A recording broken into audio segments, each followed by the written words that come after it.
Hey everyone, how you doing out there? It is Friday night, and we got something special for you. So let's do a little roll call, see who's in here already. All right.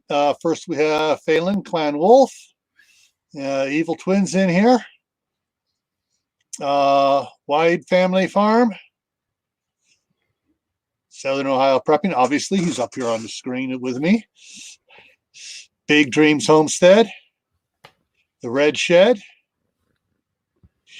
Move North Homestead, Cecilia Jansen, Mama Z's Texas Kitchen, and Stringfield Ridge is in here. Brett and Cindy's Tennessee Living. Cool. And Titan's there. She's not happy. She's not happy. She's trying to nibble on my fingers. She wants me to pet her, but not pick her up. Yeah. Darn cat, anyway. Yeah. So, hey, Ryan the Gamer's in here. Hey, Ryan. All right. So, yes, the dream she did. We have an interesting question tonight for the entire. Well, we have an interesting primary question for tonight, and everything else is going to be coming off of that question. And that is, what is off grid? My steak fell off the grill and it no longer has a grid on it. You got to do it more of an accent. I can't. Honey, the steak fell off the grid. It's on the floor. 5-second rule. Oh, shoot. The dog done got it. Yeah, it's gone. It's off grid and gone. All right. Anyways. That's my 2 seconds of comedy relief, folks. And enough of me sounding like my uncle. All righty. So, so everybody in the chat, I want you to tell me what, in your mind, in your perspective, what do you consider the grid? Hey, Jake Jacobs. So everybody tell me what you think is the grid. What does it mean to you, the grid? And once we get a bunch of those in here, then we will continue on with what's going on. Heaven's Essential. Hey. And we do have one big request, and you see it tickering across the bottom of the screen there. Please, no red dragon comments tonight. If you want to talk about that, stop by the Broussards tomorrow, where one or the both of us will be up on the panel. Yeah.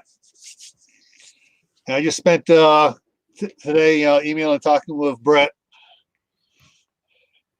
as did Dave.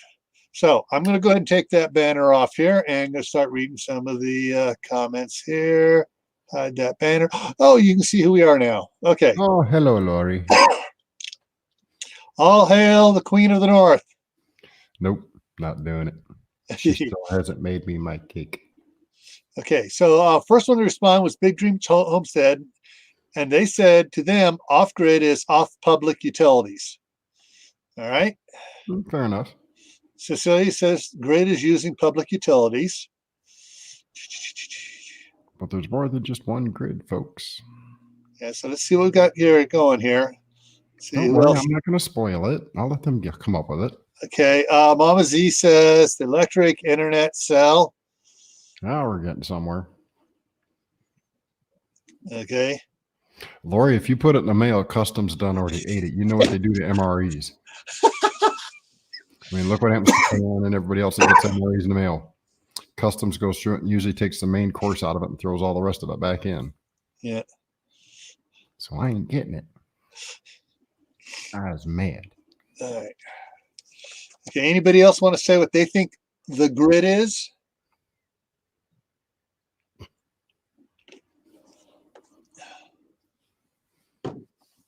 We will be handing out gold stars at the end of the live stream, and we are keeping a running tally.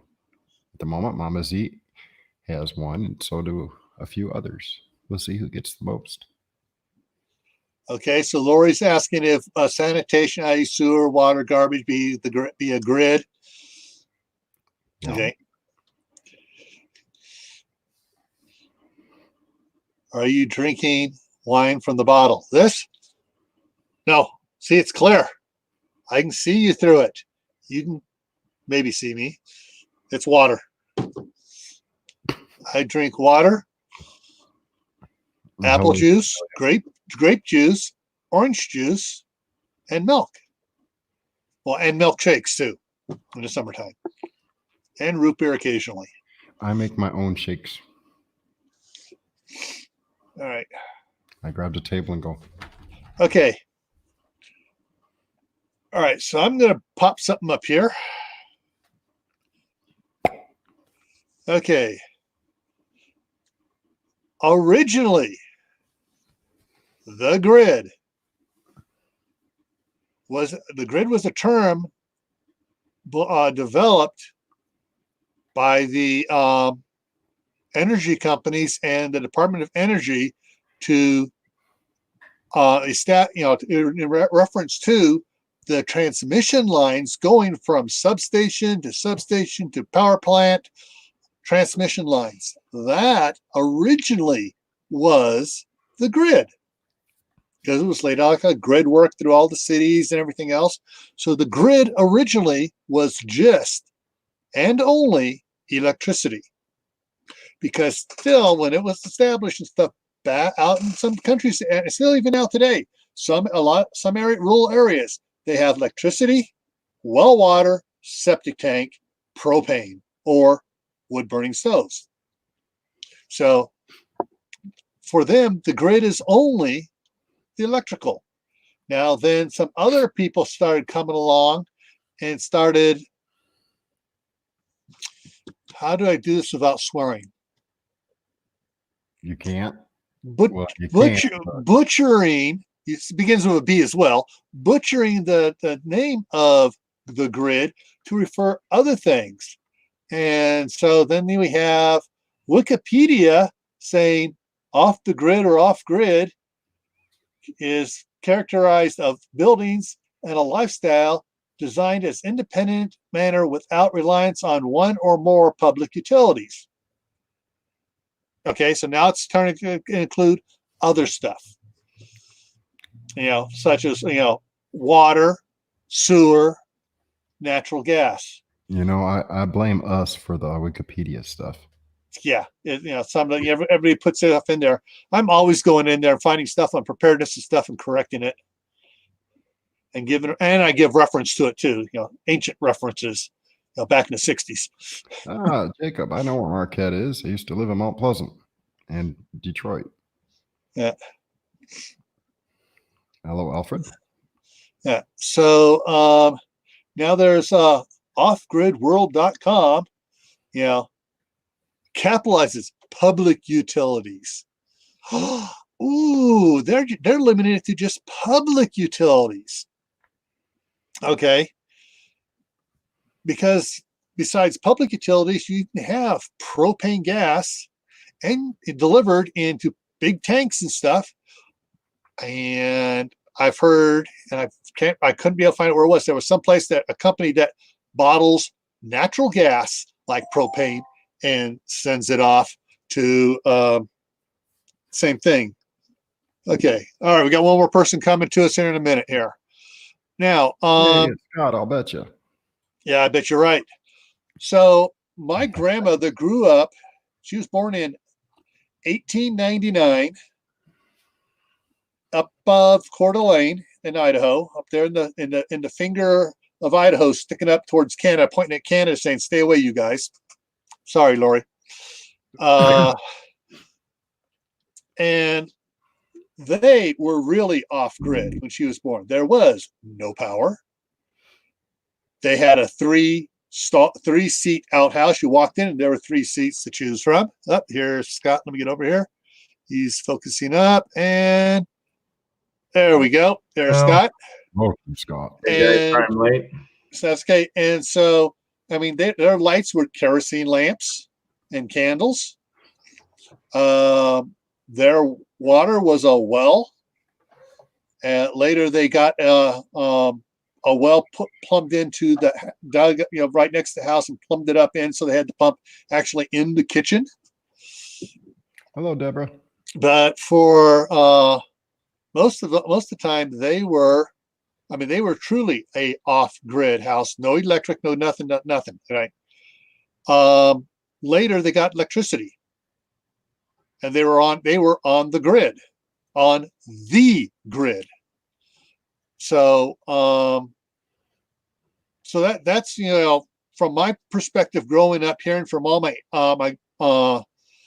grandmother, her brothers and sisters and stuff about what it was growing up off the grid, and then being on the grid dealt with only electricity. But everyone, got other stuff coming on here. Now, according to offgridworld.com, we see here, it says public utilities. Now, they're trying to say is if, as well as any internet, any of that other stuff. And to me, no, that's not really being off grid. That's being isolated. That's being a hermit, because the grid is, if the grid goes down, how are you affected with your carrying on your life? Are you lose lights? Are you losing your refrigerator, freezer, that stuff? That affects you. If the internet goes down, how bad does that really affect you? You just go out and work in the garden or do whatever else you want to do. Read a book, all right? The internet really, and don't get offended, people. The internet really isn't a life-depending utility that we have to worry about. I don't mind being a hermit. I got my pincers. Now, my one son would say, "But I can't live without my phone." It's like, yeah, you can. You did do it up at scout camp. You did it for a couple of weeks, going out in the middle of New Mexico at the scout reservation. And he goes, "Oh yeah." So, say, Scott. So, you currently are living in Los Angeles area. Yeah. And you're getting ready to kick that and go where? Off grid in northern Idaho. All right. And you're going off grid without electricity. That is correct. You have a well up there, right, for water? We do. And you got a septic tank? We do. Do you have propane delivered?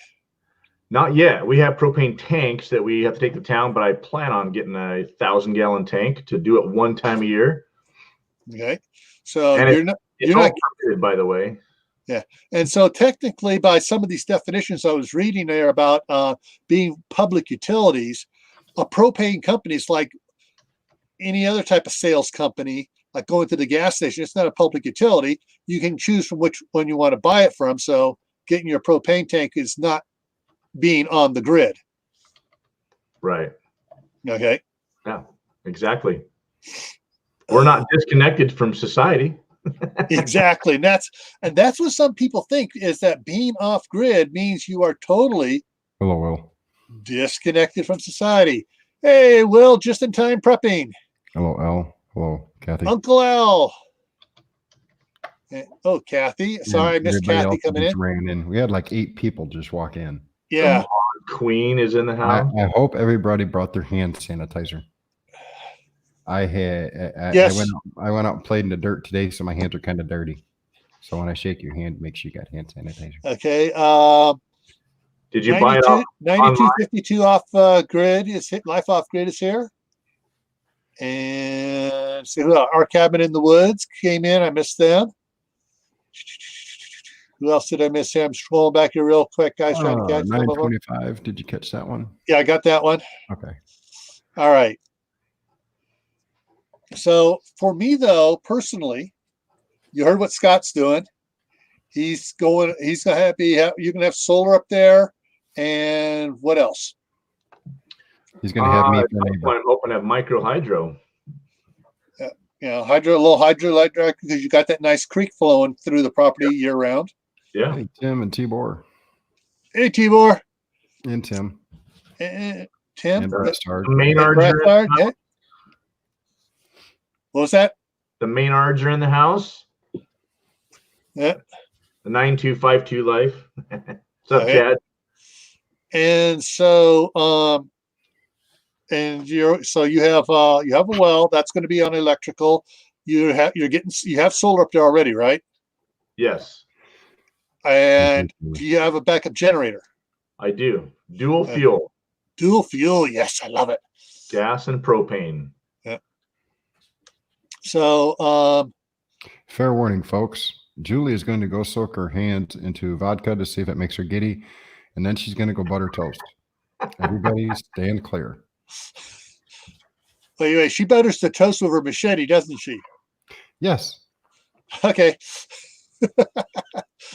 Yes. All right. So for Scott, going off grid is not withdrawing from community, but you're still trying to hook up to to get a good internet connection up there, aren't you? Yeah, the cell service is not the antenna I put up did not work as expected, and so we're going to have to go to satellite. But I'm waiting for Elon Musk to get his Starlink in service. Keep waiting, but please do not hold your breath. No, he's already got 240 satellites up there, and it's already working. He's already tweeted and sent messages through the system. Sure. He just needs to get the consoles into consumers' hands and link them up, and it'll be up and running. Just like the Tesla he sent into space, right? Well, that's out past Saturn at some point, right? Or is it on its way to Mars? I forget. It's still on its way to Mars. Is it? They figured it'd take like what, 6-7 years? Yeah. So now for myself, the little city I live in, here in Idaho, we got city water, city sewer, we got natural gas. We're on Rocky Mountain Power. But for me, my goal is to get all my solar panels hooked up and stuff, get a couple of wind generators hooked up to charge a battery bank, so that if the power goes out, all I got to do is go over, flip the transfer switch from Rocky Mountain Power down to the battery bank. And then I'm ready, and I'm back on quote, I have power and I'm on my own personal grid. As far as the sewer goes, it's all downhill for me. I don't want to be off sewer. I don't want to be off that grid. I always like to watch it flow downhill from me to the city ponds down there about a mile away. Yeah, they're outside the city. The water, I found where the well casing was on my property originally. It's not that far from the garage. I just need to get a special tool, drop it down there and clean it all out, get back down the 25 feet I got to go to the water level, and I'll be good. But I'm not really worried about that. As far as natural gas goes, yeah, I got plenty of propane tanks. We got a lot of electric heaters around here just in case. So unless everything goes down, we're not really screwed. We, if the gas goes down, we just turn on the electric stuff and we do electric. Of course, we can't. It kills our hot water and our furnace. Hey, but we got the propane heaters and stuff, so we can heat, put them down in the basement and let the heat rise to the house. What is one story about off grid to on grid and wanting to go back off grid when you're ready? Okay, so that's my goal of doing off grid. Is I want to be able to be on grid, but if something happens, I just flip a switch, turn a valve, flip another switch, whatever, and I'm off grid. Yes, I would love to get a 500-gallon propane tank here as backup.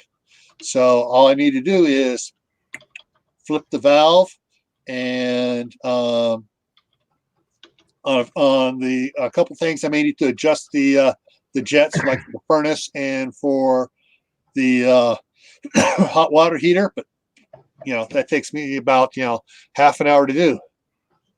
Now, I know up in Michigan, some companies, if you do not currently have a propane tank on your property, they will give you one heck of a discount putting one in, setting it up, and filling it the first time. Yep. So, that's not, the tanks are usually $300-400 a tank itself. Most companies, if you'll agree to let them be the one to fill it, of course, you got to sign on the dotted line. like a 1 year or 5 year contract. Right. but that they're the only ones that fill it when you need filled. Yeah. I know up in Michigan, you can get a tank filled, installed, and hooked up to your home for like $200. I like that price. You just got to know which companies to deal with to get it. Yeah. It takes a little bit of haggling and finagling, but it can be done. Yeah. It was 2-3. All right. Kathy says she has 2 to 3 months worth. Checking on a Walmart store. Okay, 2 months, 3 months. I'm not sure what that is. Worth of. Running back up here. I'm seeing something going on in the chat here. I'm trying to figure out what it is. Did you stock up? Tim Boggs is talking toilet about paper. I think they're talking toilet paper. Yeah, TP. TP. Yeah. So. Yep, some today too. Big Dreams. They have 100. One of those 100-pound tanks, and just take them down and get them filled. That's tough to maneuver around one of those 100-pound tanks. Yeah. All right. Yeah. It's actually pretty easy. Yeah. I used to haul them. You learn very quickly how to maneuver them things at speed. Yeah. When you've got 600 of them inside your trailer. Of course, these were empty, but I picked them up empty, fresh from the manufacturer, and delivered them to Dow Chemical Corp, where they painted them and sent them off to their distributors. Wade family said we saved and we put that up there. They saved so much money this year, only filled their oil tank once. That's awesome. Yeah. My house in California, when it was originally built, had an oil heater in it. Interesting. My house that I grew up in East Detroit had an oil heater in the bomb shelter part of the house. Yeah. Because our house, the way they built our house was, it had 6 feet of solid cement where the porch was, and that was underneath that was the bomb shelter. Bye, Lori. Okay, Lori, bye-bye. Try to get some sleep, Your Highness. She's been watching too much YouTube. Her eyes are blurry, she said. Hey, Ryan the Gamer says they have a propane fireplace and a stove. I saw one of those on the internet. Yeah. I'm trying. Well, yeah. Enough what I'm going to be trying to do here for now. Dave, for you're in an apartment building, right? Mm-hmm. And so off grid is when the power goes out. Mm-hmm. And they just replaced all the power lines around here to stop all the flickering of our lights. It didn't help. It still does it. Yeah. Just as frequently. So we get a really good windstorm here, I'll lose power again. So what? Yeah. What's your backup there for that? I have wood stored outside, and I have little teeny wood stoves to cook on. If it gets cold, I'll put some river rocks on it, heat the river rocks up, take them upstairs, put them on a steel pallet or a steel pan and on some other rocks, and we'll heat the upstairs bedroom for the boy. Wide Family Farm says, not change the subject, but if there's no power, is there something you can hook on your well to still get water? Well, depending what your well is hooked up for, if it's 220 or a 110 pump, a generator. My parents' place in California had a well. It was they had, it was 80 feet down to the water, then the top of the water table, and the bottom of the pipe went down 120 feet. So they had about a 40-foot table of water they were in. Several different times, my dad would have to take his welder over there, which had 220 on it. When PG lost the power, they lost the power back in the 60s and 70s as well, and 80s, and he'd run it off his welder. The problem was that they had to make it more economically feasible to run the pump. Instead of being 110, it was 220. It was cheaper to run a 220 pump than it was the 110 pump. And so that's, what we did when we had to have water when we were off city water, when the, prices went through the roof that 2-year period there. back in the 70s.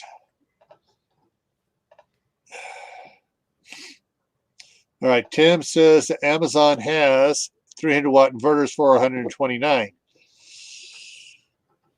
3,000 watt inverters, 129. Problem is, are they pure sine wave? What's the ratio on them? What's the what's the continuous time operation for inverters? You got to check into all the aspects of it, because some inverters say, "Oh, over this." Yeah, and they work for that at that peak performance for about 20 minutes, and then they overheat and die. Or that's their total surge, and their actual run time is like 1,000. Yes, exactly. Hey, Grandma, so happy Homestead. And Springfield. Yeah. All right. So, now, why would a person go off grid? And what happens to some of the people that go off grid and they come back on the grid? Hey, Palmetto. Well, hey, Anthony. So, Scott. Yeah. Tell your little story about the people you bought the house from. The lady. Yeah. So it kind of goes back to that question of, why go off grid? Why would you want to go off grid? We had friends down here that had no idea what that meant. And they're like, oh, well, are you going to have lights or are you going to have running water? And we're like, well, yeah. And we weren't looking for off grid when we bought our place, but we've really gotten to know the lady that built the place, and she'd done it for 20 years. You've heard this before, Gil. And she moved to a place in town on grid, with electrical power hooked up. I don't know about the water and sewer situation, what kind of town it is. I know it's somewhere close by, but this last winter, their power went out a minimum of 3 times, and she said she's done. She's never going to go back on grid again because she wanted to be self-determining. She wanted to be responsible for her own power. And she said she never ran out of power when she had her own solar system and battery backup and wood stove and her well, and she never had a problem, So it's interesting to have gotten the perspective of somebody that has been off grid, grew up their young life on grid, went off grid for 20 plus years, and then went back and wants to go back off grid because of the independence of it. So I just love that story. I'll tell it a million times. You guys will get sick of me hearing me say it.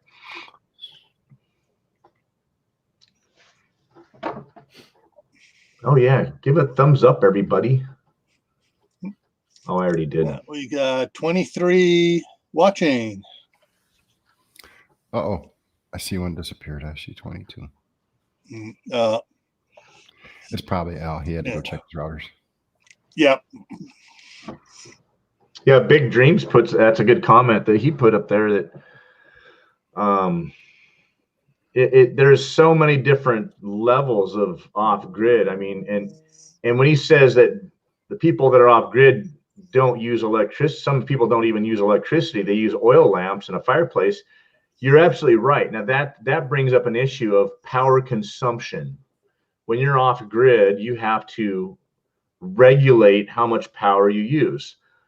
I changed all the lights in there from those little fluorescent twirly bulbs that are supposed to be really power, conscious when we bought it. And I changed everything over to LED because they use even less power.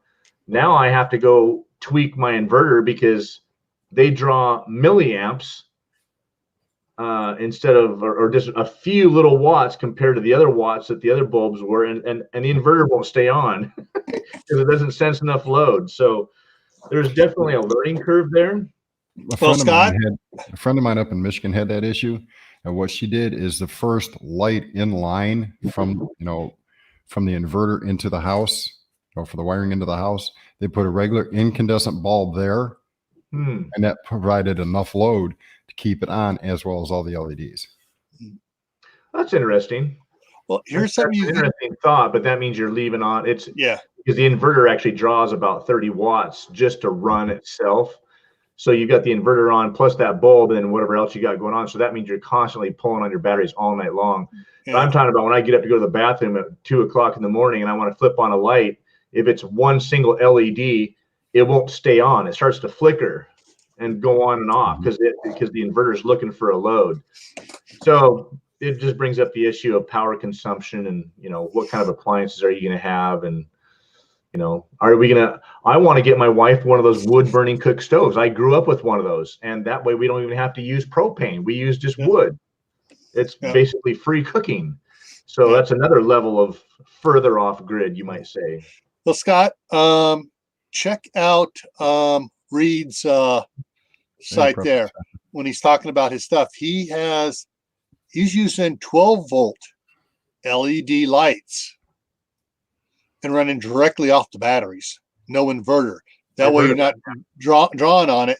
And there are hundreds of different types of 12-volt LED lights. Yeah, because there's also the ones that the ones you get for the trucks and stuff, and the cars and the trailers, the round backup lights you put on. Those things provide a lot of light. And then you can get the little ones that like you use for night lights, which do very, very little light. Yeah, I mean power consumption, but give you a decent amount of light. There's all sorts of different ones you can get, and like Dave said, they have the strip lights, the LED strips you can put up.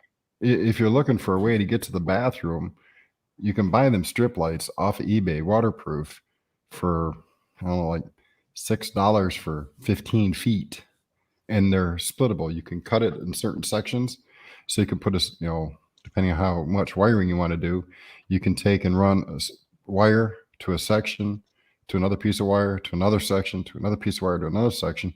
That way you have light here, 10 feet down, you got light, another 10 feet down in the bathroom, you got light, depending on how far it is.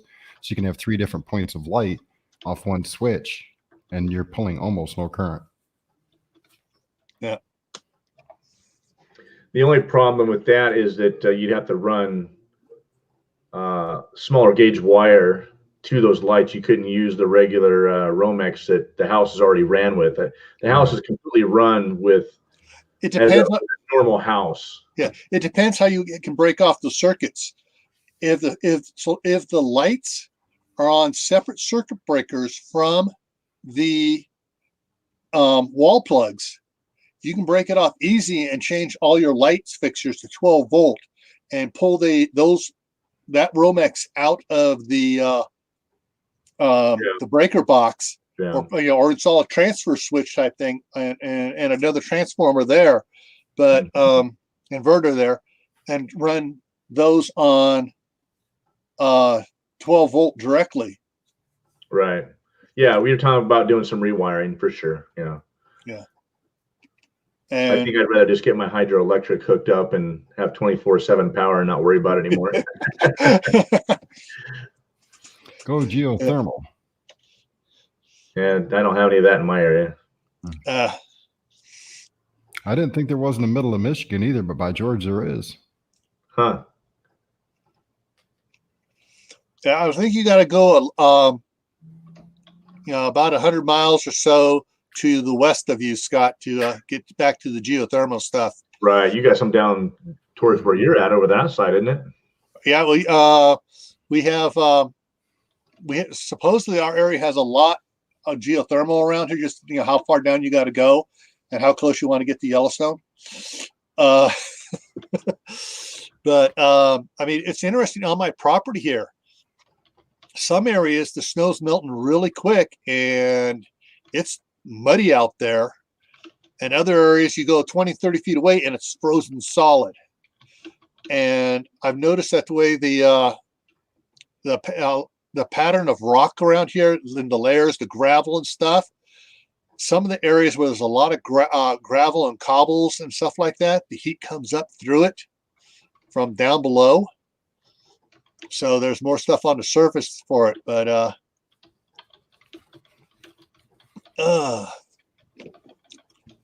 yeah, so that's working on that. Excuse me, my grandson keeps giving me his runny nose and stuffiness. It's not the virus. I'm not infected. Oh, you're coughing. Are you coughing? Are you coughing? No, I'm just plugged up. Okay. I had to walk in sleet and rain this morning, so yeah. So, so as far as like I'm sorry, in my mind, it's been ingrained in there for decades. The grid is what's behind us here on the screen are the power lines. Everything else is not the grid. Everything else is a system, a water system, a sewer system, a natural gas system. And that's the utilities don't refer to their sewer thing as a grid. They refer to it, the sewer, as a system. The water treatment plants and stuff is a water transfer system.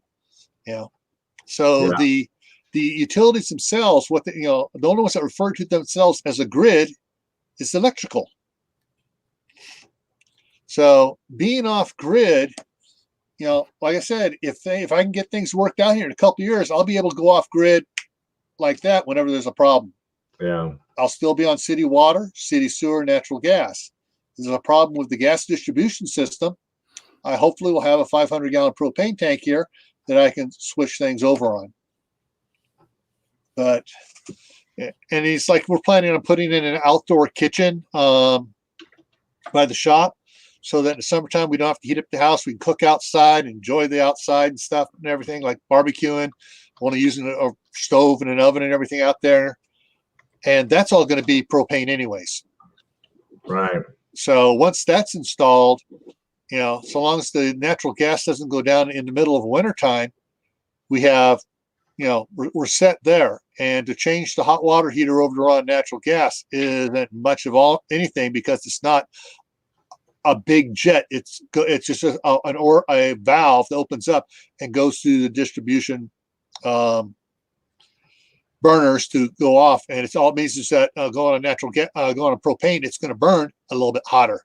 So I just have to have a regulator on there cranking it down, so it's not as so it's to control the heat. So basically, it's like a valve to turn it down. Right. Cecilia Jansen had a great statement there.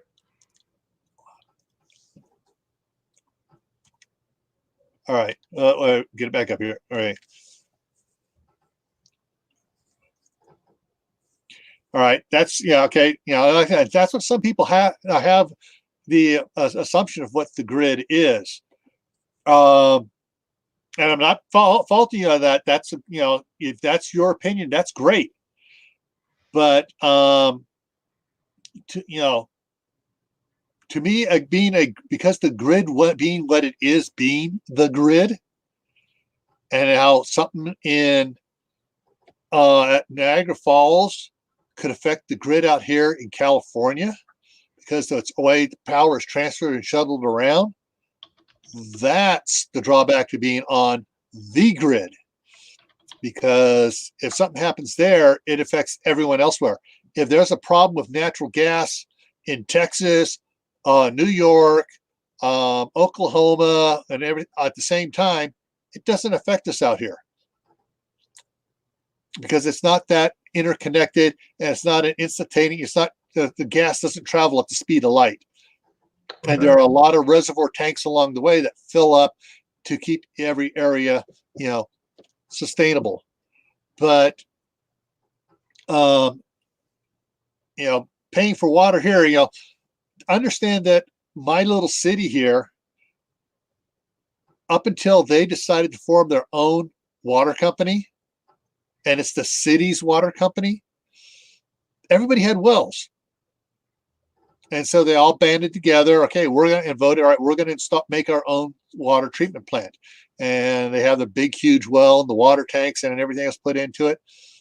And so they're pretty much, it's our water system, and it's not, like you have a whole bunch of money grubbing politicians in here, because it's strange. It's like some years they start telling me they have to encourage someone to run for city government, which is the way it should be. I don't want to run. We need you to run. We need you to run. All right, I'll do it one more term. And so, that's the way things kind of work around here. And the city sewer is the same way. Everybody was on septic tanks, so they, figured they want to, produce their own, have their own sewer treatment plant here that is the city's, And yeah. And so, yeah, that's what they do here. So I don't consider those being on grid, especially the sewer one, because even if the treatment plant quote breaks down, it still flows from my house downhill to there. And instead of going through the treatment plant, it goes out in the overflow ponds until they get things fixed and they pump it back in and treat it. So for me, yeah, I think it's, I would love to be able to do what Scott's doing. Going up there, have a totally solar system up there, and well water. How deep's your well? 36 feet. 36 feet. That is a sweet well. It comes with sugar? Okay, hang on. It is very sweet water. I gotta disagree with you. I'm gonna agree with what everybody else here is saying. The technical. I personally think that the technical definition of off-grid is really about the electricity, but what I have always grown up with my whole life, and the people that I saw that were living out there doing their thing, that what I thought were off-grid people were people that didn't depend on anything. They were completely self-sufficient. They weren't cut off from society. They weren't, but they cooked on their wood stove, and they used it for heat. They had their own lighting, whether it was candles or their solar. They had water in the stream. They had a water system. They had an outhouse, their own sewer. They were completely something. They didn't even buy propane. Now, why do we buy propane? Because it's just more convenient. Because we like to have the propane cook stove to turn it on and turn it off instead of having to light the fire. A propane refrigerator, which are very expensive, by the way.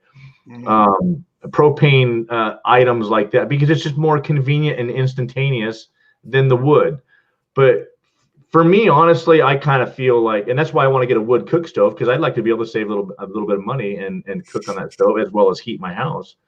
I kind of think, to me, off-grid, I think just really just the idea of it. Technically, it means just you're cutting off the power grid, but you're not dependent on anybody else for anything. So to me, I think it really encompasses a little bigger picture than just the power. At least that's the fantasy in my mind. All right. I'm fixing to sell cat kebabs. Anyone you want some? Don't say anything like that, because that's what happened to Lori. She made Kitty Pops. She made a comment about the cats and She stuff. went into more graphic detail than I just did. Yeah. Okay. So, Scott, have you considered something like this?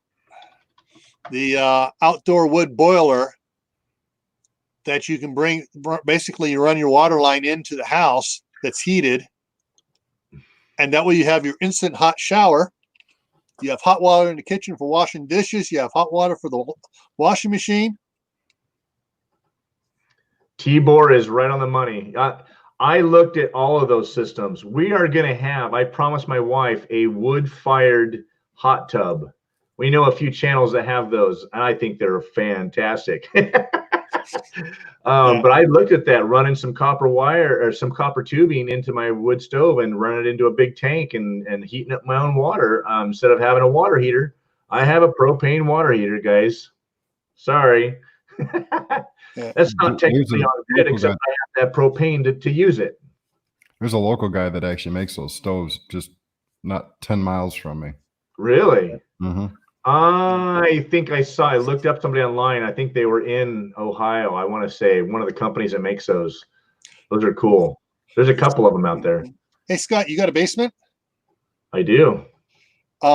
You have a propane furnace for the house right now? Not yet. I'm thinking about that. Okay.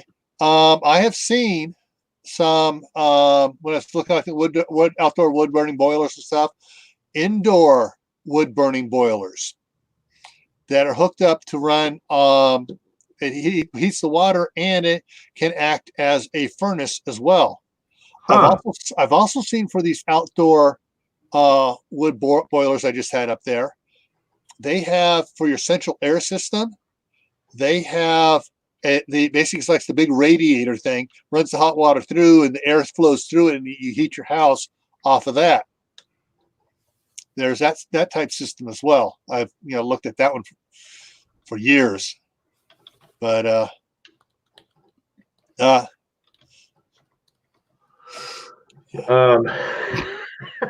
Tim Virgo, Tim's always got a good comment. He just lurks and then he just pops off with a good little comment. yeah. You call me a hippie?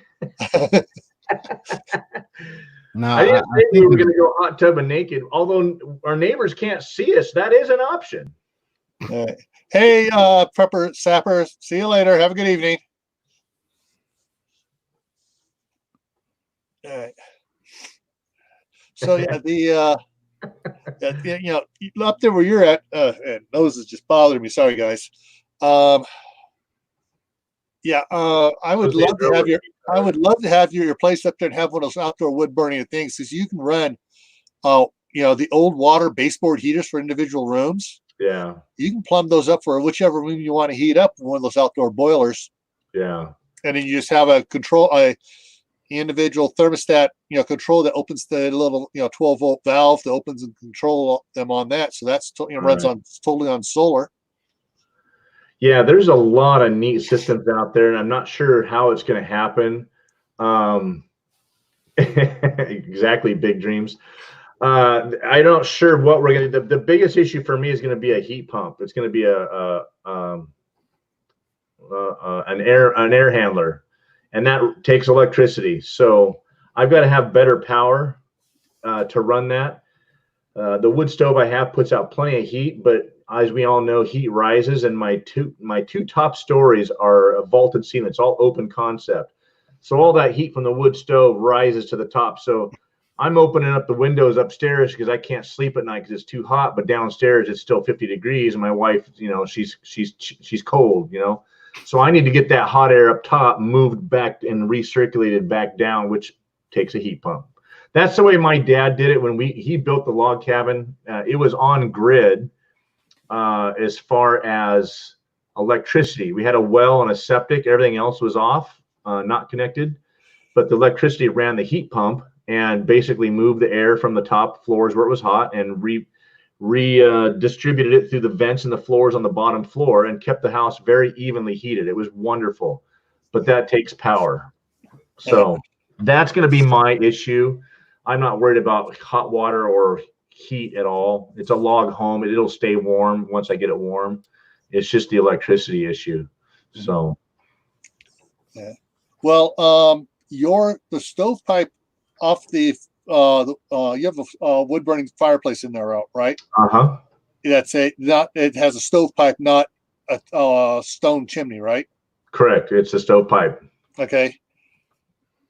On the second floor, is it open, exposed, or is it encased? It's exposed all the way up. Okay.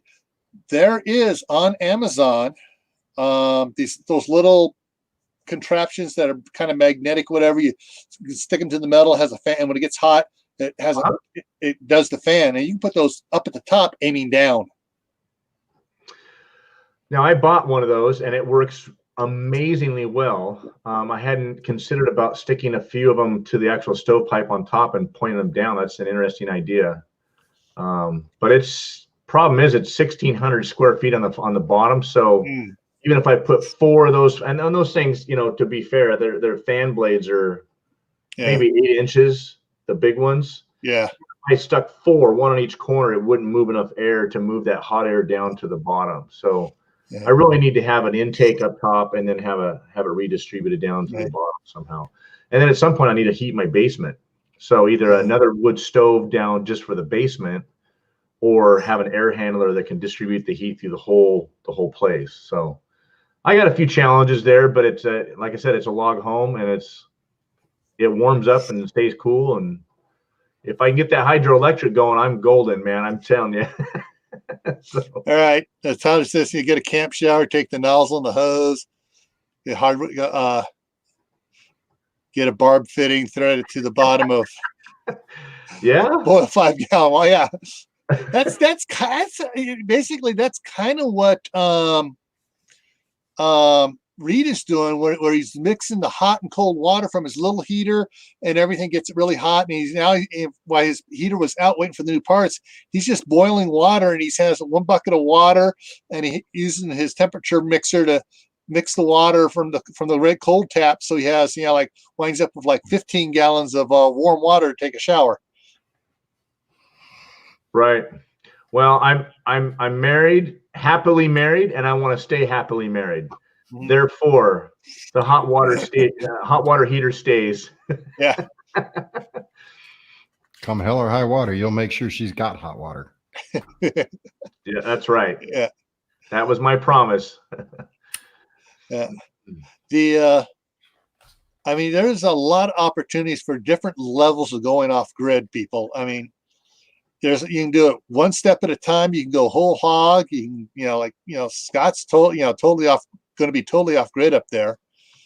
No power, no utility power, no utility water, sewer, or natural gas or propane or anything, natural gas. So Tibor, I walk everywhere. Yeah. The only thing he wants to have that's utility wise is internet and self-service. Yeah, we got to do the satellite stuff. So we'll be tied to that wireless grid. If I want to upload YouTube videos and keep sharing what's going on up there with all y'all, I'm going to have to be part of that satellite grid.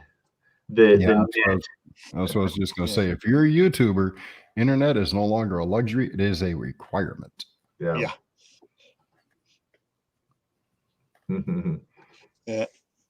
I can't wait to see what the Maynards do. 9252 Life. Still waiting for those videos.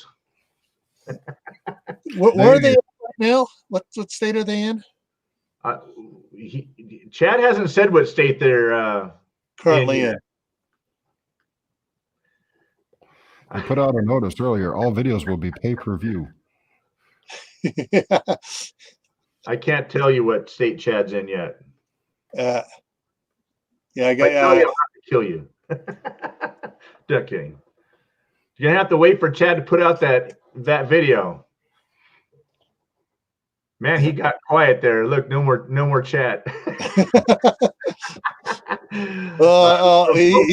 He's hiding behind the evil twin. He's thinking of something to say. He's hiding. Clever. He'll come up with a smart aleck response here in a second. Oh, there he goes. Oh no, he's still on the mailbox thing. He's asking. Big dreams, and they use a PO box. I'm excited to get up there and get off grid, be self-determining like that. I really am. It's just like I said, we weren't planning on it. I wasn't looking for an off-grid house, but it just all fell into line like that. I've had to learn a lot. I swear, guys, because I can do basic electrical. I can fix my house. I can run wire and put outlets in and lights and whatnot. I understand batteries and all that stuff, but I have a lot to learn. I bought that thing online called Kilowatt. It's a meter that you plug into the wall, and then you plug your appliance into that, and it tells you how many watts you're using. Yeah. I need to do that for all of my appliances. I need to do it for my wife's hair dryer. I need to do it for our juicer. I need to do it for the KitchenAid. Yeah. All of these things I need to figure out what's my watt usage, my power usage in a 24-hour period. Because I have 8 batteries. I have 8 lead-acid batteries. So there's a huge learning curve when it comes to being off grid, because in the middle of wintertime, when there's 3 feet of snow and there's trees falling across your road and you're not getting in or out, you ain't calling up the local electrician and say, hey, my power's out, bro. Can you come help me? You know what I'm saying? Yeah. I don't know. There's some areas where if you do that, he's going to say, as long as you got a 6-pack, Andy. Well, I mean, that's true. There's areas up in Michigan that lose power so frequently. All the electricians, everybody's got electricians on speed dial. Hey, man, I got a case over here. You want to come fix it up? Yeah. Okay. Well, that's always the case, but I mean, but generally speaking, though, you're not going to get somebody to come out and fix your power like the power company. Usually, they have response crews and hurricanes, natural disasters, whatnot. They usually get the power turned back on within a few days, right? So, all right, Martha. So Cecilia has a CPAP. So what's the workaround for a CPAP? Because I have a CPAP, and I'd be interested in that. Because when the power goes out, I have those one of those little I have one of those Kodiak solar generators, and I have a couple of Gold Zeros. The Gold Zeros, the small ones, will keep my CPAP going overnight, but I got to charge it every night. The little 100, the CPAP 150. Really? The 400 will do for we'll keep it going for 3 nights. My Kodiak will keep it going all week long at Scout Camp and a couple of days longer. So, okay, she has a solar system set up with a battery. Okay.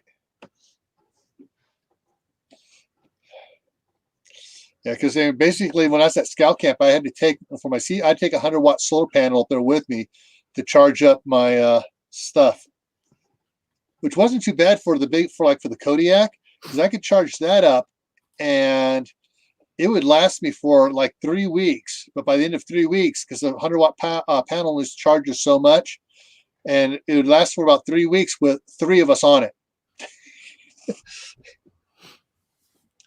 See ya, All Al. right, Uncle Al. See you later.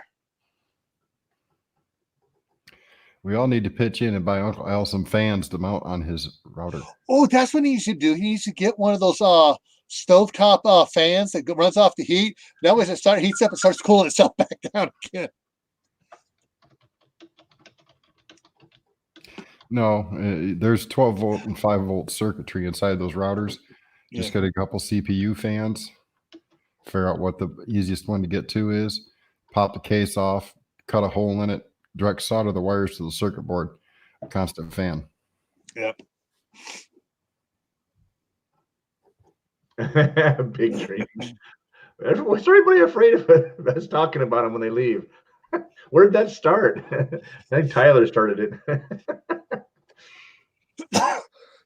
Don't talk about me while I'm gone.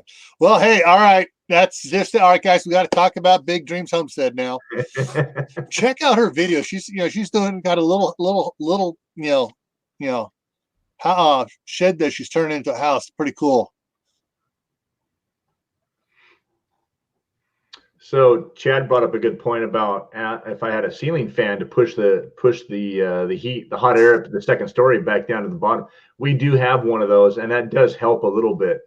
And he's right; it doesn't use as much power, but it also doesn't move as much air either. So it all depends on how cold it is. So and an alternative to that, and I got this idea from Anthony when he was talking about the motors in the treadmills and stuff, the 12-volt motors that are in there. You could probably build a good a fan setup to blow the air down. Now I'm trying to remember which restaurant it was. I think it was Chevy. No, it was Carlos Murphy's restaurants. They had one motor set up, and they had a belt running around, and all the fans in the restaurant were hooked up by belt. And so they just controlled all the fans by controlling the one thing. And so you have like a 12-volt motor up there and a belt running off, and you have a couple fans set up. Yeah. And that way you're not using the inverter to run the fans. Yeah. And you just have your rheostat for your speed. Where have I seen that before? I've seen some place that had multiple fans hooked up with belts. Yeah. It usually, I've seen them in Carlos Murphy's restaurant was the one I saw it in the most, but I think there's probably some other places too over in San Francisco. They had to go over by Pier 31, I think it was. Yeah. Of course, it's been 20 years since I've been in San Francisco. Hey, bottom dollar. Hey. Yeah. Maybe I just need to do that. Get on my exercise bike and run my exercise bike and hook that up to the fans and get the heat pushed around and go to bed. Run a belt up there. Right. Oh, you just made me think of something else. ¿Listo para una película? I've seen. No. All right. Hey, Scott. Yeah. Being an operating engineer, hydraulics. Little hydraulic motors and you on your fans coming down, and you had plugged that into your exercise bike with a little hydraulic pump on it. You just pedal that. Yeah, I think electric generator is probably a little more efficient. My legs aren't strong enough to push that. I got an 8-year-old that loves to pedal. He can't ride a bike for crap, but he loves to pedal. So, you know, I want to set up a system so I can sharpen knives and stuff using a bike. Yeah. I'll hook to it and to the sander, and that way, if I need to sharpen stuff, I'll make him pedal and I'll sharpen. Okay, hang on. What do we got here? Does anyone know a way to run an entire lighting and a circuit off 12-volt controller to run all lights, LEDs? Bottom dollar. Yes, I do know who it is. It is Manifestations of Imagination. That's Reed. He's an electrical engineer, and he's run several videos on that, talks about running stuff and all that type of stuff. So that would be the guy. I was hoping that Reed would be in here tonight, but he's working late again. Always. Yeah. So, yeah, Manifestation of Imagination. And let's see if I can pop him up really quick. And I just throw the link, see if I can beat everybody else out here with the link on that. The race is on, guys. Who's going to get the link first? Well, I'm surprised Kathy hasn't done it yet. She's usually got that list handy right there. She just goes click, click, done. Yeah.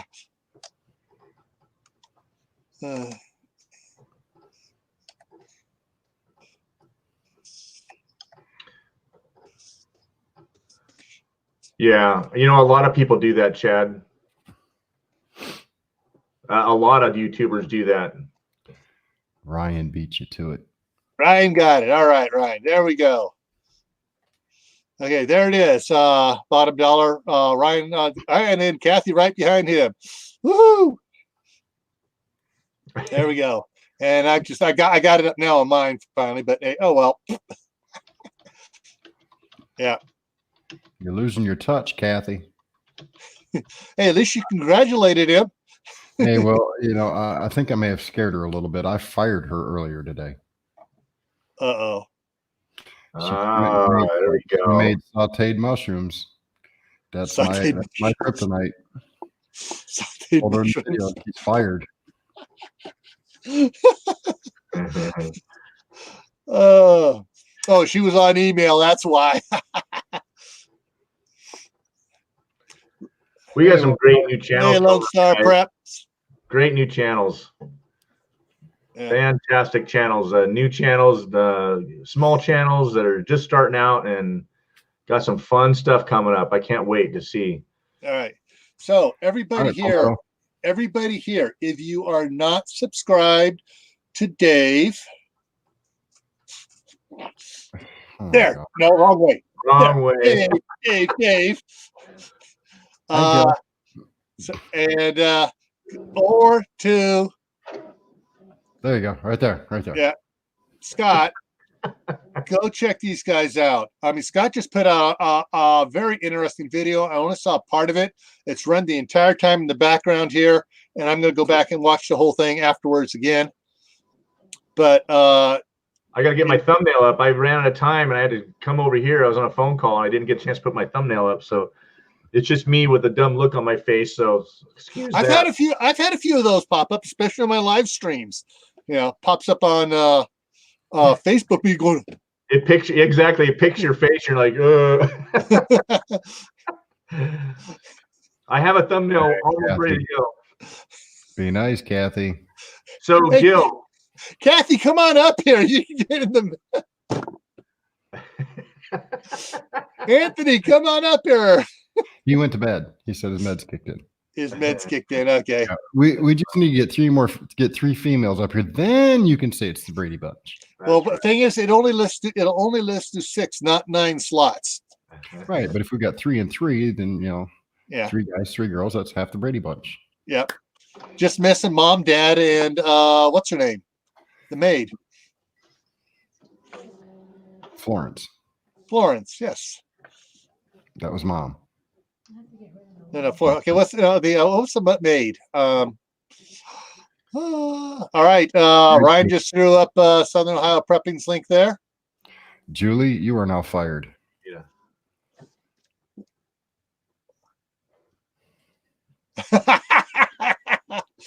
Well, Dave, Hmm. I guarantee you'll never see me doing sauteed mushrooms. Oh, I'm half tempted to go buy some. I really don't want to, but I'm half tempted to go buy some and do my video on it and make them their mouths water. Because Well, I don't use cast iron. I use a frying pan that I bought when I worked at Waffle House. It is seasoned. Nothing sticks to it. Alice, there we go. Alice.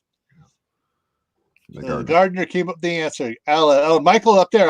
Michael came up with Alice. Okay, we got Alice. Alice out. Yeah. All right, everybody's firing up Alice. I had to go back if I missed it. I was laughing so hard about the mushrooms. Well, you know, everyone in the side chat here is going to jump on me and boo me right now. So here's why they're going to boo me. You are what you eat.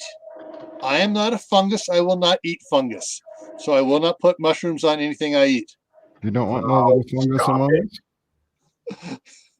Mushrooms have got lots of vitamins in there, no fat, no cholesterol. Mushrooms are delicious. Give me a break. I like Gil.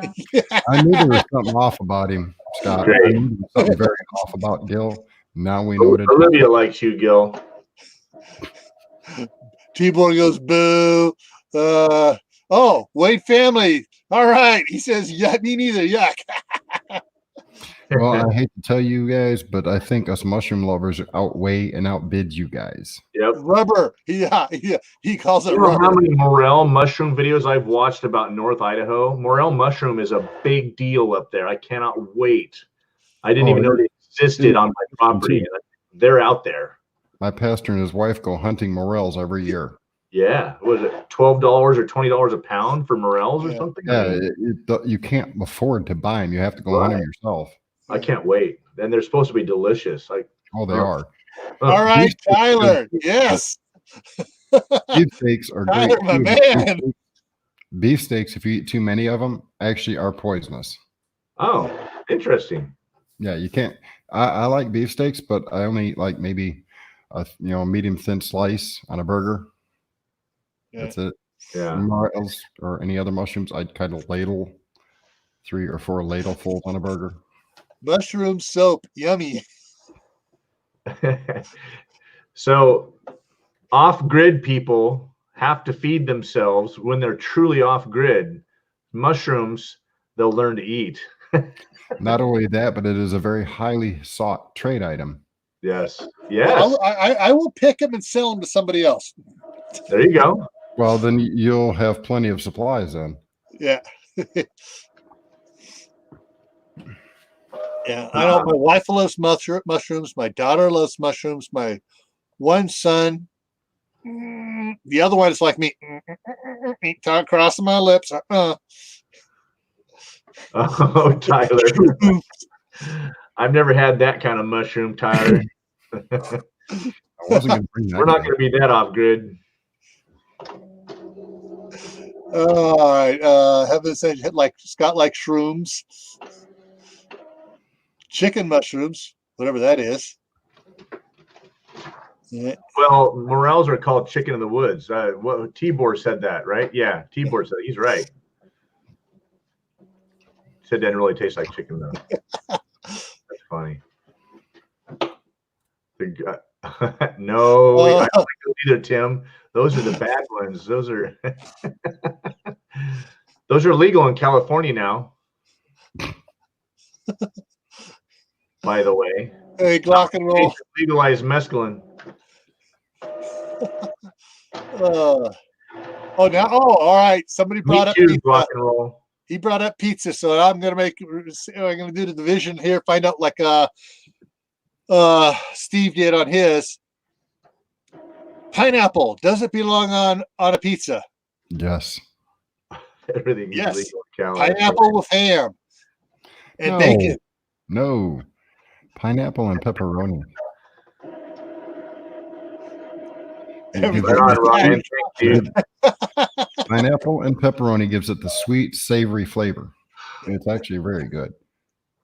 Tibor, you're right. I'm sorry.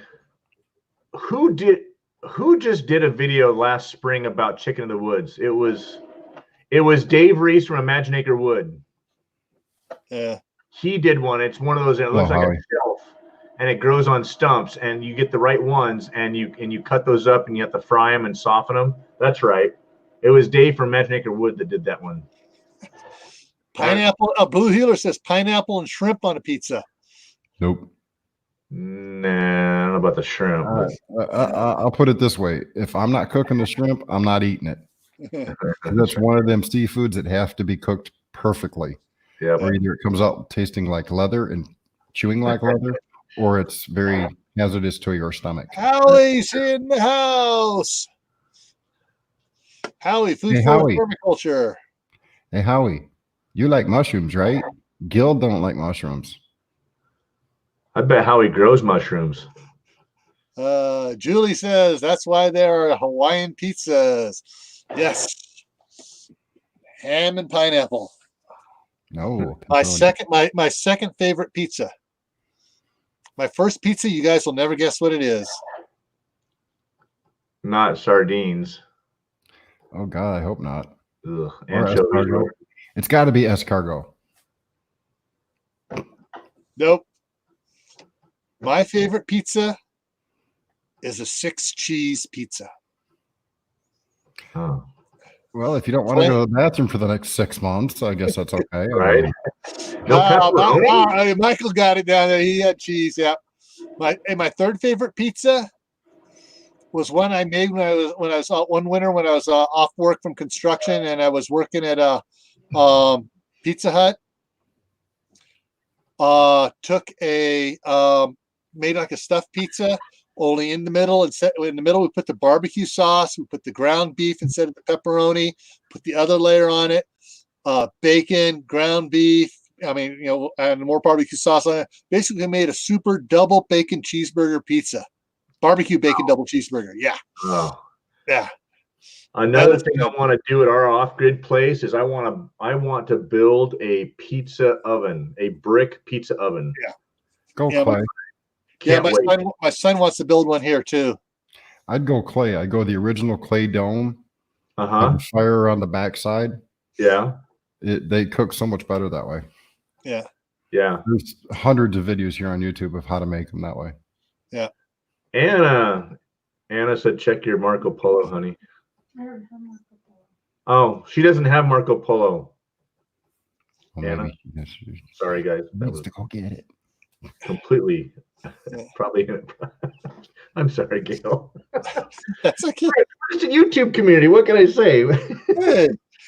Hey, we're having fun here. Everybody's having fun. All right, Howie. Tubs. Right, wrong one. Skinny dipping in hot wood tubs Okay. off grid. Yeah. Howie says a cob oven works the best, and Tyler says it had the clay dome styles. Yeah, and there is a video I saw it. It's on YouTube here where they took and they made using a high clay with a little with the concrete and stuff in it. Had wire in it, made the thing. Had it where they had the hooks where they could turn it over, and they picked it up and they set it on top of the base they built. Huh. Yeah. Okay, check your email, she said. Very interesting. Yeah. Okay, guys. Let's not feed Heaven's Essential any cheese. Are you tired? What's that? Are you tired? Yeah, a long day. Well, guys, I have got to call it a night. I love the topic, and I wish I could stay longer. But I have to attend to some family. Okay. That comes first. Yep. And I'm attempting to find balance in my life between work, YouTube, and family. Family always comes first. Of course. So thanks, guys, for having me in. Thanks, Gil, for having me in. It's definitely fun. I love seeing everybody's perspective out there and all the different thoughts and ideas and stuff. And just YouTube is just all right. Kathy's got to go too. Night, Kathy. Good night, Kathy. Yeah. All right, guys. You have a good night. Thanks again, Gil. Yeah. See you guys tomorrow. Okay. Let me put this other one up here. Where to go? There it goes. 7 Essentials to her. Yeah, so I knew there were those because we had to get some gluten-free ones at scout camp when we were having pizza one time.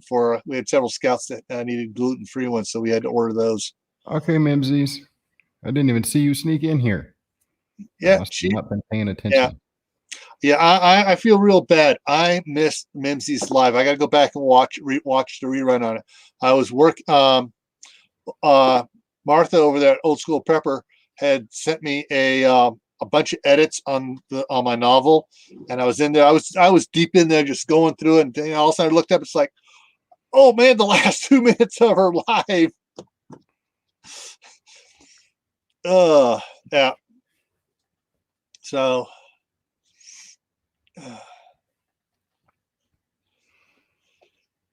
All righty.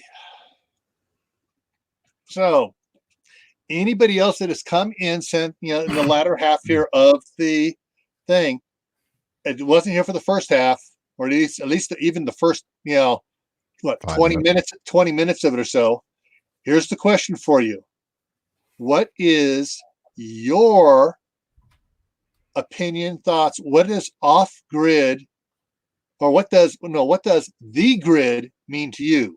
When someone says the grid, what does the grid mean to you? Cecilia, it's not over yet. We've got another. We can go another 45 minutes. Usually, I wind up doing 2 hours usually, but we got at least 15 more minutes. Surveillance. Tim, no, we're not talking about spy grid.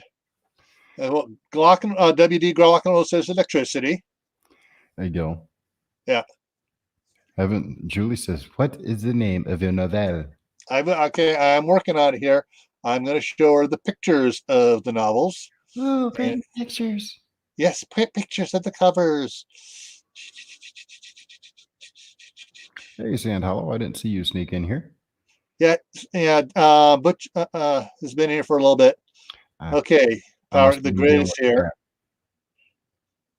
Who's now looking at me with very evil eyes. Books. And actually, tell you what I'm going to do is I'm going to go back here one. I'm Right, just going to show you guys how you guys can look at the books.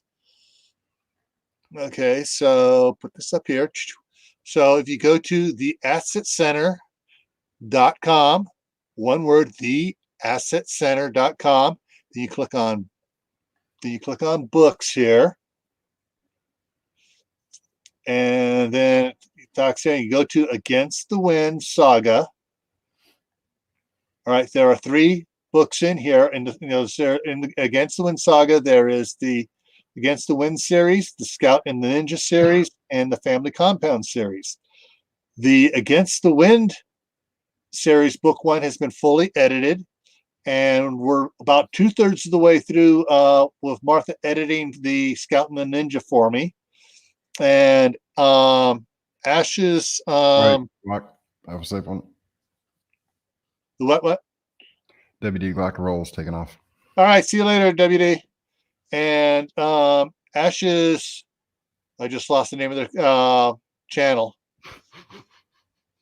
It's a long name. Ash's something or blah blah. Anyways, she's I sent her a copy of the Family Compound, and she said she was going to edit it. But if we go in here, you guys, it's free. You just click on it and you download it. For that one's been edited. This one we're close. We're making a if you if you don't mind seeing a rough draft, the Scout and the Ninja book 1. It's not 80 grit sandpaper. It's up to 220. It's not that rough.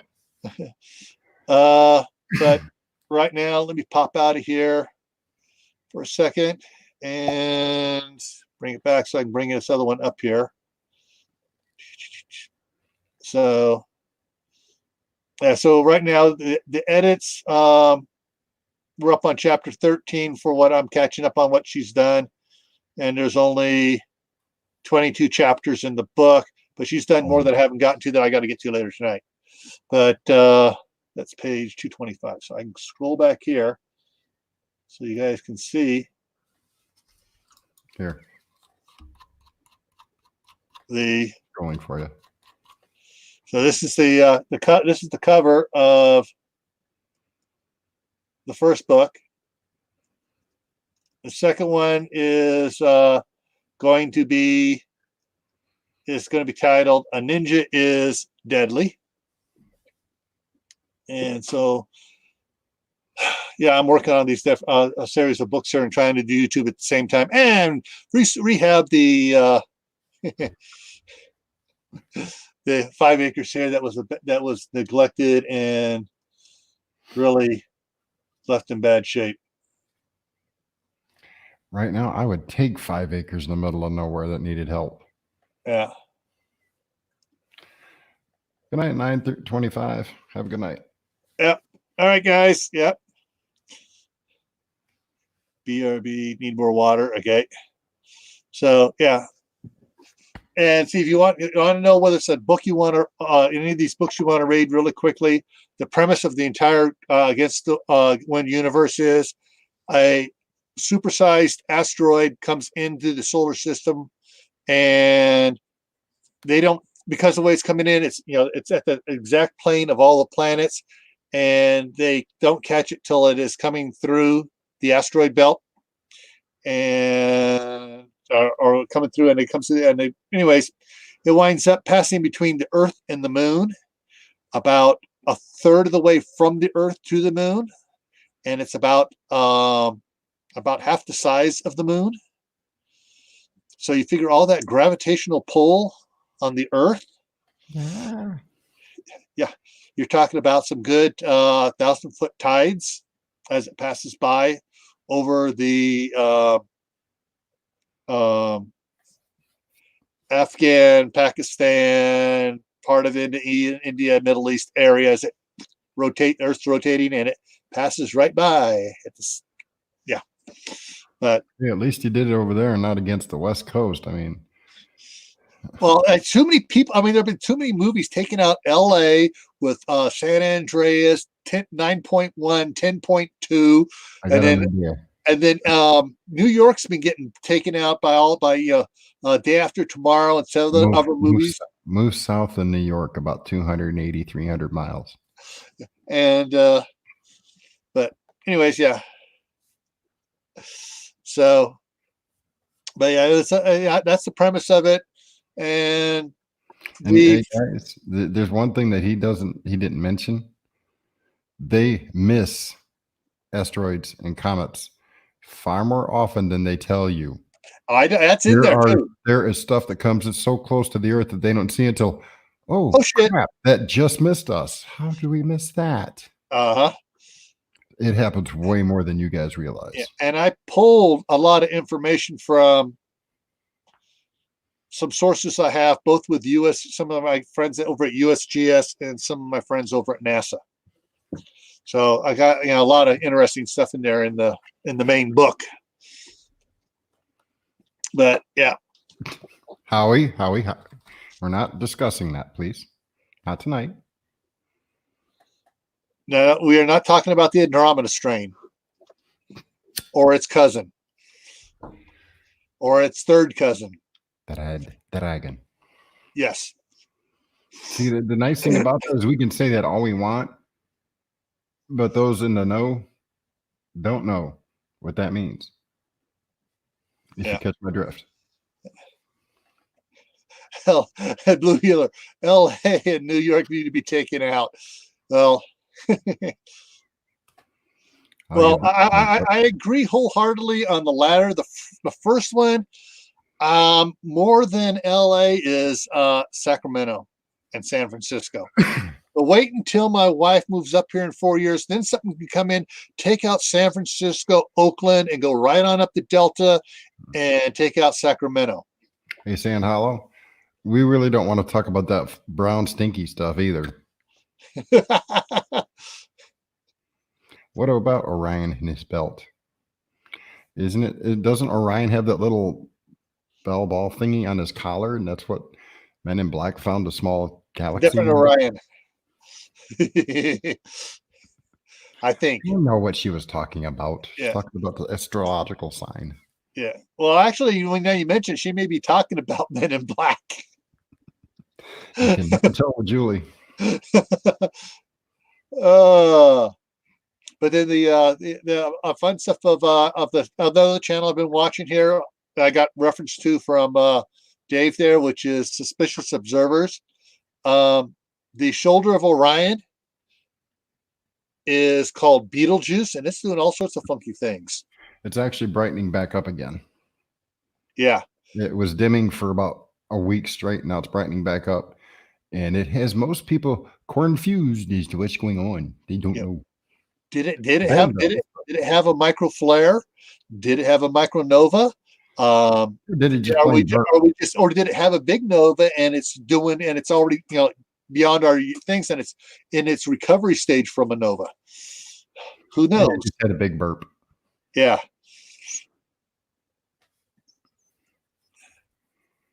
When Lake Mead goes dry, then what's the plan?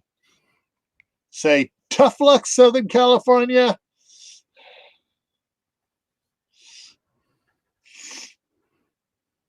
Yeah, they don't know about Betelgeuse, whether it's going to nova or not. But I forgot his name now. Ben, it's Suspicious Observers has had 10 times fast. Yeah. So, that was actually the first constellation I taught Charles was the constellation Orion. So and I showed him the big and little dippers. Yeah, so there, he has a lot of videos and he touches on. He's been touching on it for the last 3-4 weeks about stuff going on out there. Yeah, not every about it now because they had the baby. Yeah, they had the baby last night or this morning at 1:20 something in the new Valley of the Sun, and gave the ounces and everything, and it was I guess it was a water birth. Mm-hmm. Yeah. So that's what he said. Yeah. So yeah, he's a proud papa right now. Yep. And approximately, I told Kat that I would, she asked if they could have a few weeks, and I said, yeah, take as much time as you want. If you want to wait a full month, we'll wait a full month. But it may be next month before I get him on my channel, because I want to make sure he's got plenty of time. I don't want him stressing out over it. Yeah. Have time to bond with little Adam. Yeah. It can be, Tibor, unless you have a tablet or something with star signs in it, then you can kind of line everything up and find it. That's what I had to do for Charles. Yeah. Welcome back, Cecilia. Hey. And then yeah.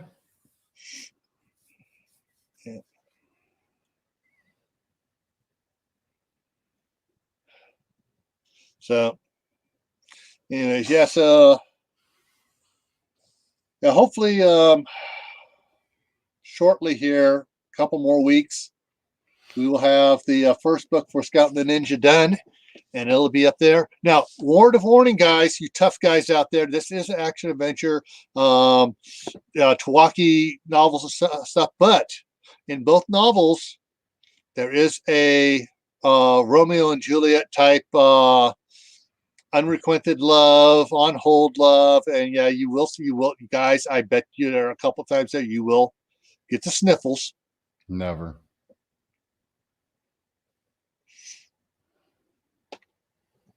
So I tried to write a good book that's well-rounded, and I can't tell you this, in the first book, Against the Wind, I think there is a total of we have not 5 swear words that are used several times. Damn, and a couple other ones. No F-bombs at all in any of my books. I like that. And actually, the only reason why the B word is the most vulgar one in there used, and it's referring to the main character's aunt by the main character's love interest, and She calls her the Beverly Hills because she is, and as far left as Gavin Newsom's. How's the weather out here? Okay, let's see. It's actually warming up. It didn't freeze last night. Weather. Tonight is Friday night. The low, the low tonight is 30 degrees, but according to the weather service, but they said it was supposed to be 29 last night, and it didn't get down to 29. So it shouldn't freeze again tonight because we got partial cloud cover to trap the heat in. It was 50 degrees this afternoon. It's 50 degrees tomorrow. Then Saturday, we have a possibility of snow. It's 29 degrees, but then it's up to 49 Sunday. And then, so it's warming up. The snow is melting fast. I used the tractor, which I'll be posting a video on hopefully tomorrow when I get edited. I was out there using the Coyote tractor and pushing snow off of everywhere, trying to get the ground clear so the sun would help warm it up, dry it out, so we get out there and start working on the garden. I have a question. Yes. You promoted yourself. Can I promote me a minute? Oh, yeah. Go ahead and show what your laser has done. Trying to get them straight there. I made these. I can make custom stuff. Miss Mouse was this one. And this isn't the actual one that she got. Can I get it straight? Probably not.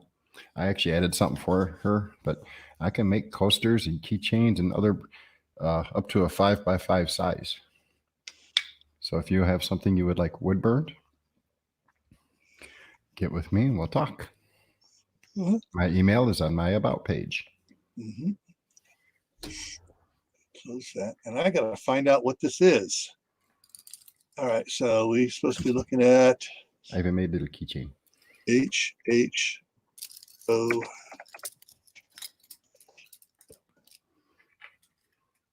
Nice done. What is an HHO generator? That looks like it's a hydrogen. It is.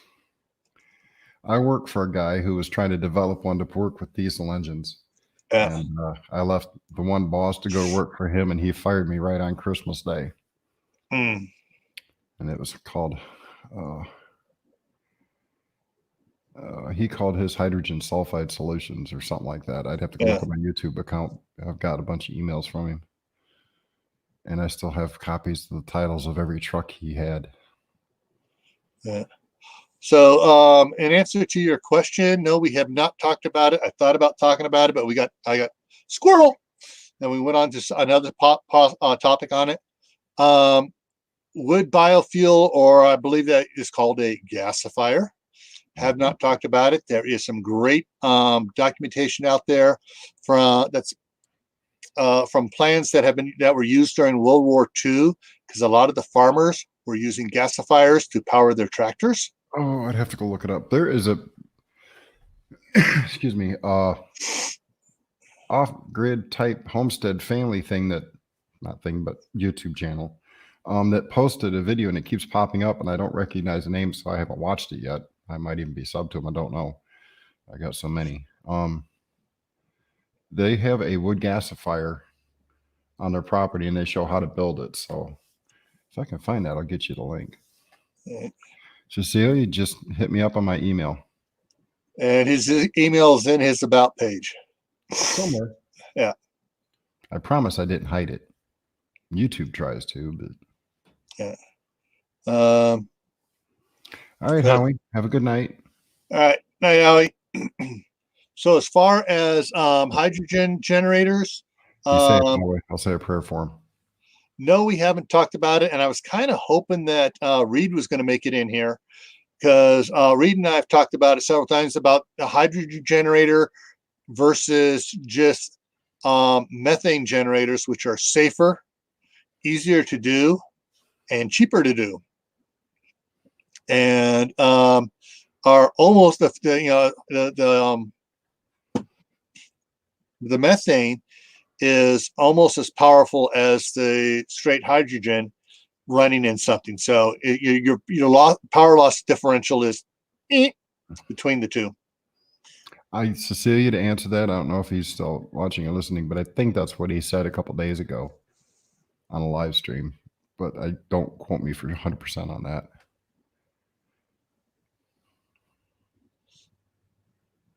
Did you read Howie's last post? How's last post? Been a pleasure.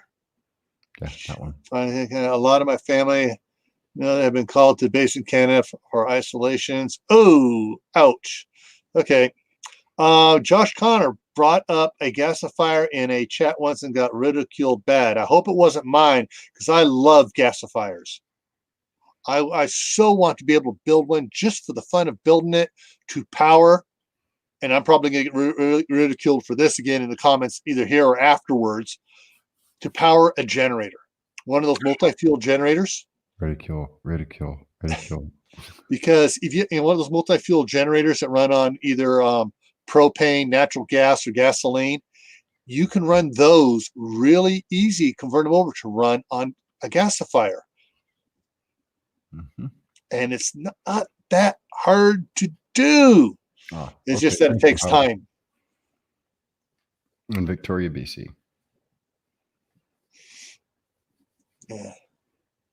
So, well. All right, Hallie. We'll keep them in our thoughts for you. And prayers.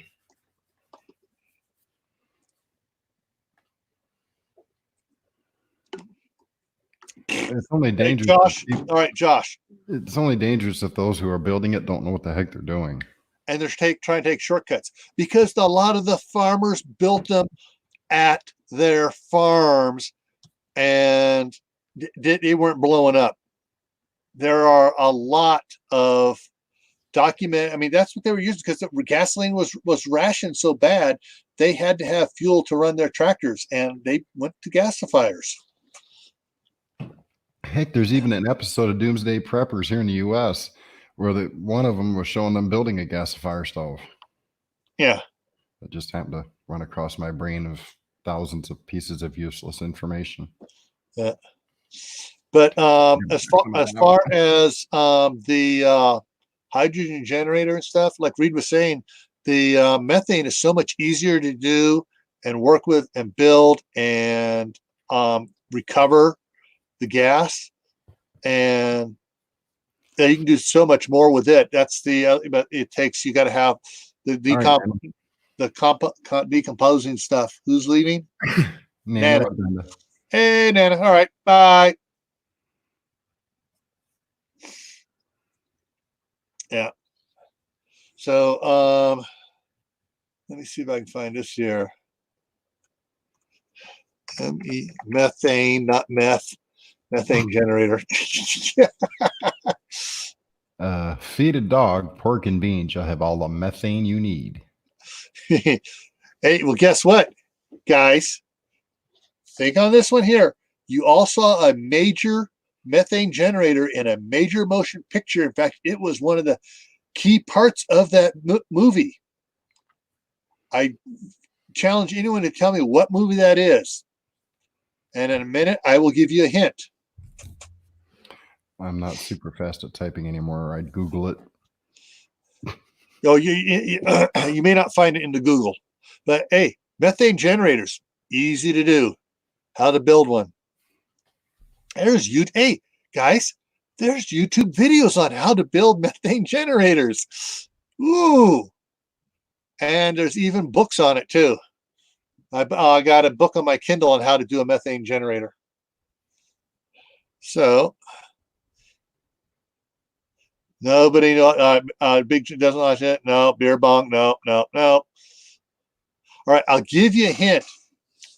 The movie had Tina Turner in it. Mad Max Beyond the Thunderdome. Boom, he's got it.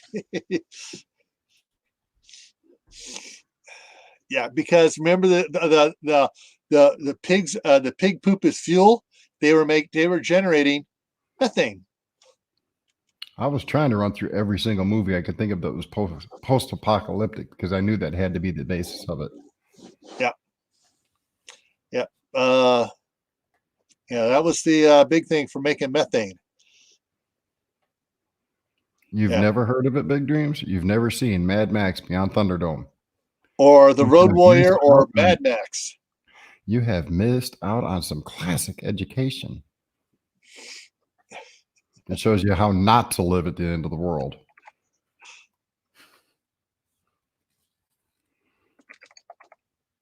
Yes, Julie, we understand you are still a youngin'. Mad Max Beyond Thunderdome, wasn't that 79? It Or 83? was 85. 85. Wow. Year I graduated from high school at 17. Yeah. Mad Max Beyond Thunderdome. Let's see, where is the If you search hard enough on YouTube, you can find a full movie of it. oh yeah.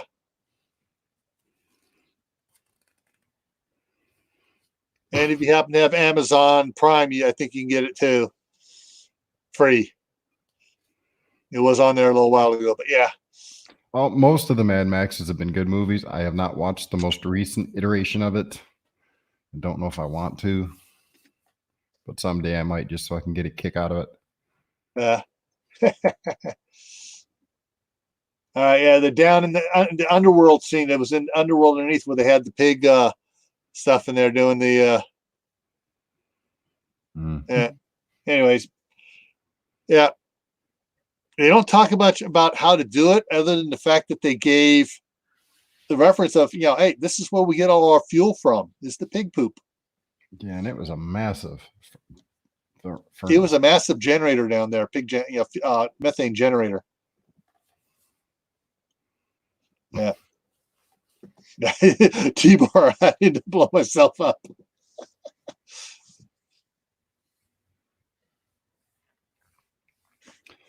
Celia, I have a reason why I really don't want to watch it, but it's just a personal thing. So some people would actually laugh and say I'm crazy stupid, but I don't necessarily want to watch half a dozen women running around in nothing but a Band-Aid on their front and bottom. You know what I mean? Yeah. I'm not into that. Okay. I'm big. I just. Yeah, you're about. I'm sorry. I know. I'm sorry to go this late, but I just saw it and I was looking at the other stuff there. But yeah, Californian teachers and all right, education. All right, let's take it easy. Oh, by the way, guys, if anybody is in Southern Idaho or Eastern Oregon, Northern Nevada, a little bit of Northern Utah, Butch and I are putting together possibility of having a YouTube get together for YouTube creators on June 20th. If I start walking now, I still won't make it. Yeah. So we're going to have more on that here, and we're going to see, and of course we'll be doing live streams from there on practically every channel that's there. So.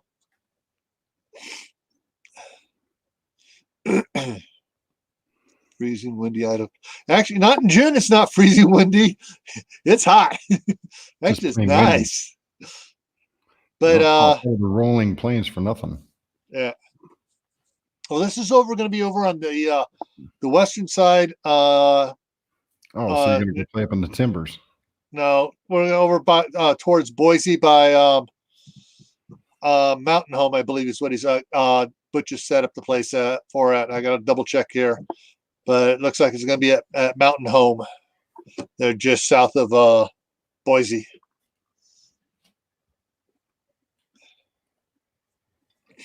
So, yeah, when I get more information, Butch and I are going to do some YouTube video announcements like they are for the Louisiana, the Bayou Bash down there and stuff. So, I'm going to try to get that out here. This is going to be our first try at it, guys. So y'all better show up. Hey, 3 for the road. Hey, yeah.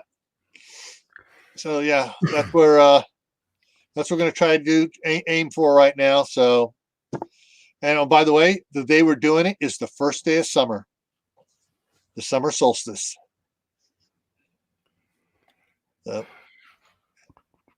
Well, folks, my nose is really getting congested here, and I need to. He needs to go. Phew! No, I need to go take some medication to clear it out. Some Mucinex and other stuff. I'll tell you, just like I tell my kid, go blow your nose. It'll help a little bit.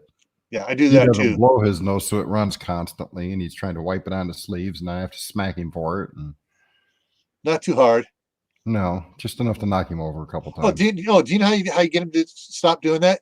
Put Tabasco sauce on his sleeve. That when he goes to wipe.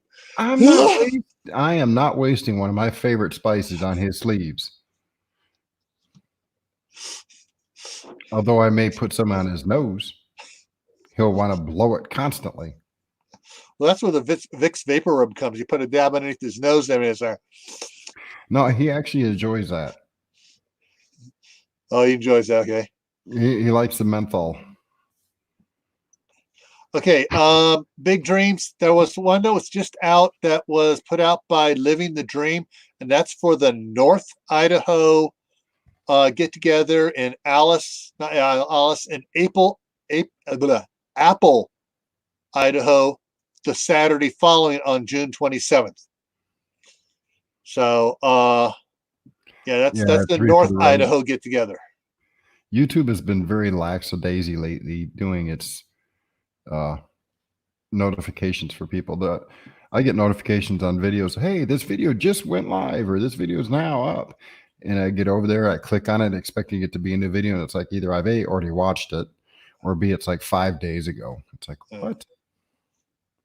Yeah. And so I have to go back over and uncheck the bell and recheck the bell, or unsubscribe and resubscribe. All right. So the standard for my Friday nights is 8 o'clock Mountain Time. So it's at 7 Pacific, 8 Mountains, 9 Central, 10 Eastern. On Saturday, it's 5 o'clock Mountain, so 4 Pacific, 6 Central, 7 Eastern.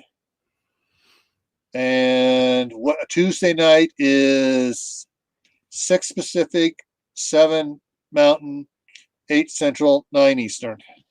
I need to. I wish my mom was still alive, because see, when I was probably 2, I think she said, I had a really bad cold, so she thought, took me to the hospital, and they said, oh, he's okay, it's just a little bitty cold. Well, by the time she got me home, I had 104 fever. She mixed cream de cocoa and something else, put it in my bottle, shoved it in my face, and she said my fever had broke by morning. I wish to God I could remember what she said that was. Cream de cocoa, and it was a wild turkey. No, it wasn't hard liquor. It was all that nice mellow stuff. But I'm half tempted to go get me a bottle of Kahlua. Yeah, so Cecilia's on Eastern time. Yeah. Yeah. Oh, and Dave on Wednesdays is on at, you going sticking at 7? 9 o'clock Eastern. Yeah, 9 Eastern. So on Tuesday, 9 Eastern for me. Wednesday, 9 Eastern for him.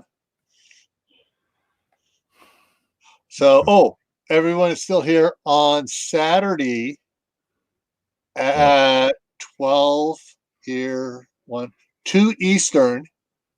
Bouchard's. No, I thought he said 2 Central. What?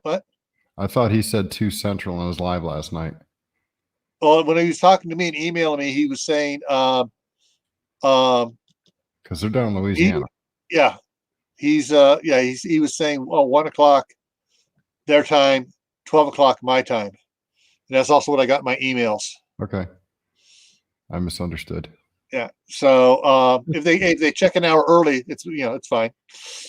So 2 o'clock Eastern, 1 Central, 12 noon Mountain.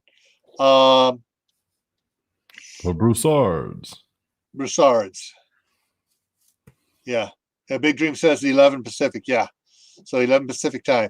And so we're going to be discussing The red dragon. The red dragon and its implications, and some of the new numbers coming out, which have been going up exponentially.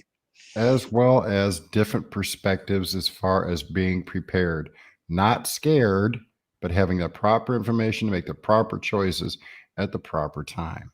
Yeah. Kind of what Gil and I have been doing since the beginning of January. Yeah. He's just going to jump on the bandwagon and probably get it to a little bit bigger of an audience. Yeah. Which he is fine. he has a bit bigger following than we do. So that's why we said, can we come play? Can we come play? He said, Yeah. oh, think about it. Yeah. And I know they're going to talk about this there, so I'm going to talk about it here right now. And I've been finding from a lot of different sources. Elderberry syrup is supposed to be very good for it, for viruses, helping with viruses, not just the red dragon, but normal flu viruses, colds, and stuff like that. If I had some, I'd be taking it, trying to get rid of this. But as it is, when I get off here, I'm going to go take a nice, hot, steamy shower and clean myself out. Then he's going to slather Vicks Vapor Rub all over his nose. Nah. I wouldn't be surprised, Julie, if that actually happened. Because there are some places that it's looking pretty panicky. Oh, yeah. Excuse me. Not bad manners, just good onions.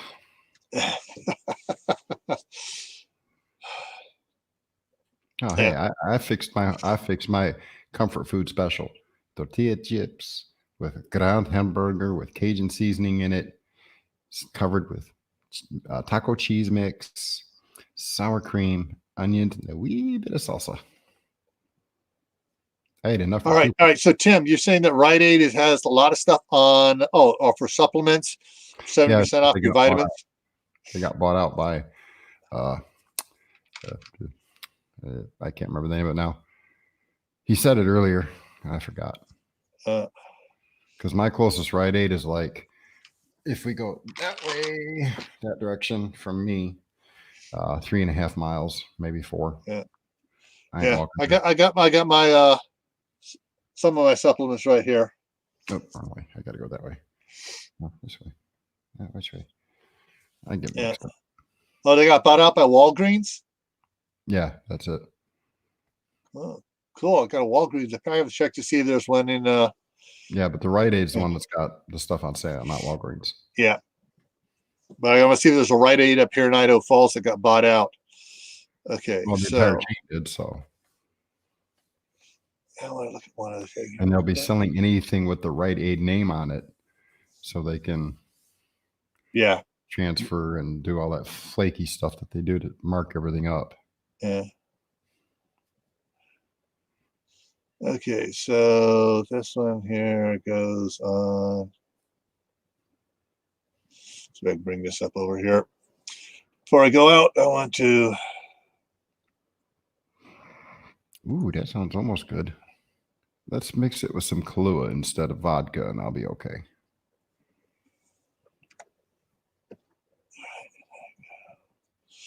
Just going up over here. All right. All righty. So, guys, we're getting ready to head on out of here. And so and we can hear the coachman knocking at the door. Yeah. So, and the evil twin is here to who bought it, and it was bought out by Walgreens. Okay, so the evil twin is here to say goodbye to y'all, and we will see you tomorrow.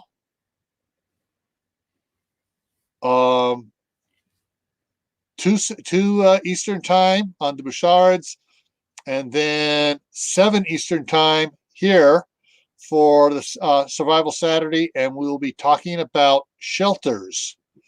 You know, where are you going to make your bed in a disaster or an emergency? All right? Right where I'm at. Okay. So I ain't going nowhere. Until then, guys, stay happy, stay safe, stay prepared. Hasta luego.